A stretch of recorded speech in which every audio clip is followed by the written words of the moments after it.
Netflix announcing their quarterly numbers, subscriber numbers beating expectations, and there's also a preview of the plans for the end of the year.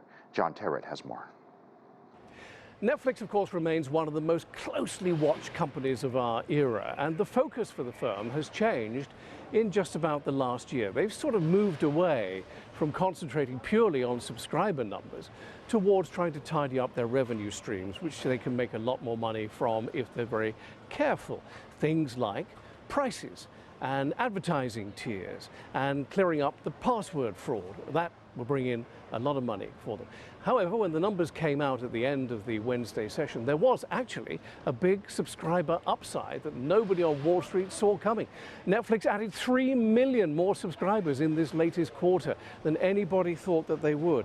And the news continued to be good as well. Earnings per share was a beat. The revenue came in bang in line with Wall Street expectations. Netflix is talking about price hikes for basic and premium services. And Netflix tells us that there was a 70% increase in the number of people signing up for the advertising tier quarter over quarter.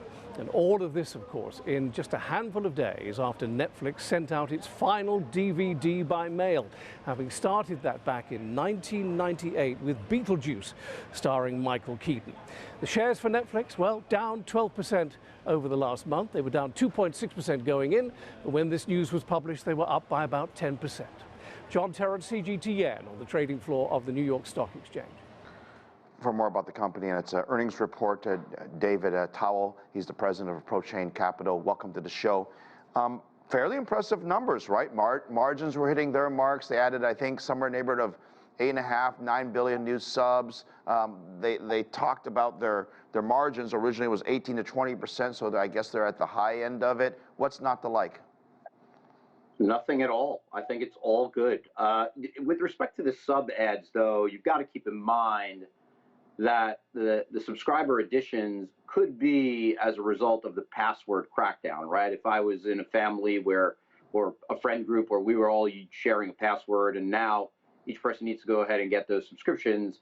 So that may be a one-time ad that may not necessarily be indicative of a trend because of all those password sharing groups kind of broken up. But beyond that, frankly, I think it's all good. I think the near term or the instant or the current state of the company is certainly very good. The real, some folks' concern was around the strikes going on in Hollywood and how that would go ahead and affect content and therefore affect subscriptions. Clearly that's not a here and now story, but to the extent that there are delays in production because of the strikes in Hollywood, that may get reflected in future quarters. So, David, are all the productions union work, or is it only part of the production stuff is union work? Only part of the stuff is union work, and frankly, there are some workarounds and loopholes for that stuff as well. So we could, in other words, I don't want to use the word ignored, but we could dilute that concern a little bit because it's not going to destroy the company if we don't get actors back to work. Not only that, I would actually say that there's an argument to be made that Netflix is benefiting from the strikes in Hollywood because remember, Netflix has an enormous library, right? And so if you can't go out and consume, a consumer of media, if you can't go out and consume newly produced media and new releases, let's say in the theater, you're going to go ahead and turn to Netflix and, feast on its library of content. We can watch reruns of The Office, apparently. One thing they did say about this strike was they were going to have to raise their prices, which every company seems to be doing it, but I think they're anywhere between $12 and $20, depending on which plan you choose a month. Is there a point that consumers push back? I don't think so for this type of consumption. This is a pretty low ticket price level of discretionary income. For those that have multiple subscriptions, on multiple platforms, Paramount, Hulu, Amazon, Prime, and so forth, yes, maybe. But in terms of where people go ahead and cut back, there was actually a story out the other day in the Wall Street Journal, regarding live entertainment prices, that the rate of growth in tickets has been far beyond the rate of inflation. And Gen Z is now saying, look, I can't afford to pay, extra hundreds of dollars to either go to a live sporting event or to a concert. I think a Netflix subscription is certainly much lower down in terms of pain to the pocket. And so therefore, I don't think necessarily, I think they have a lot of pricing power, Netflix. I think they can flex pretty good on their pricing. The international strategy they have, that was talked about a lot, that this would be their huge growth driver. Is this still the case? I believe so, although that huge growth may have to be on pause for now because of, frankly, worldwide events. I know that sounds kind of crazy, but I do believe that people being consumed constantly in live news and updates on what's going on, in the Middle East, frankly, may give them less time to go ahead and consume Netflix type of media. And so therefore that rollout may have to, take a little bit more time to go ahead and gain the traction and growth that the company is expecting and that investors are hoping for. What's happening with their competitors? Because we heard Disney struggling a bit with their service, then you have Hulu and the list goes on, but it seems like the other streaming services all have a lot more headwinds than Netflix. I mean, who are Netflix's competitors? So those other subscription services are certainly their competitors primarily.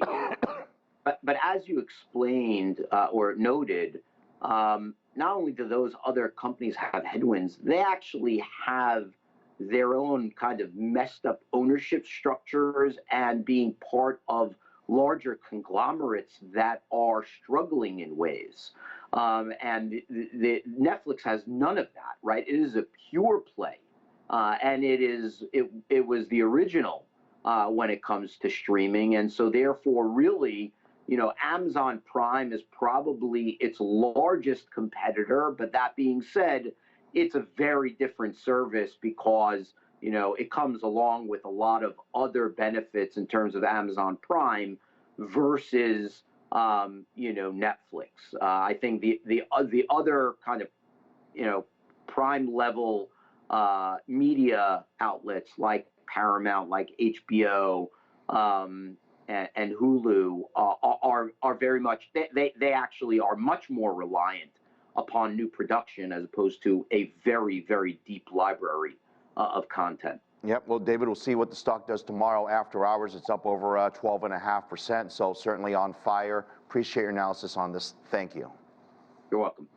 The Hollywood actor strike is in month number 4. That means movies and shows on hold. And as we heard, streaming is still a sticking point. Edits Tianshan has more from Hollywood. When striking Hollywood writers reached a deal with major studios to end their 5-month walkout a few weeks ago, optimism grew among striking Hollywood actors that they may be close to a breakthrough too. But talks fell apart last week as the gap at the negotiating table stalled at $480 million. That's the difference between the amount of residuals from streaming services the actors are demanding and the amount studios are willing to pay. We just want a fair deal. We want to be able to make a living, to feed my 2 daughters, and to rent a home in California, in Los Angeles, and I can't do that without these extra revenue streams, you know what I mean? These are streams that are, we're not trying to get new stuff, we're trying to get back to normal. We used to have revenue streams every time they played the stuff that we were in. Now we don't. We just want that back, you know what I mean? In their recently brokered contract, writers agreed on a performance-based bonus model, where studios will pay them extra if their shows are watched by a certain number of viewers. But that idea was rejected by actors. According to local reports, their union SAG-AFTRA is asking each streaming platform to pay 57 cents per subscriber per year. Or as their chief negotiator puts it, less than a postage stamp per subscriber per year. But that would amount to $500 million annually across all platforms. A demand that triggered a walkout by the chief studio executives. But actors continue to stand their ground. I know we're going to get a fair contract. I'm hopeful that it will be soon. I really hope that, maybe this was just one of those blips, one of those moments when after people calm down for a minute and think this through, realize that getting back to the table is the only way to move this industry forward. So I really hope that calmer heads prevail amongst the CEO group and that we're back in bargaining with them as soon as possible. A-list celebrities have called on both sides to resume negotiations in good faith, but disagreements over the profit sharing of streaming revenues are wide. And some are now worried about an actors' strike that may last all year, potentially impacting the upcoming awards season. It is Tianshan, CGTN, Hollywood.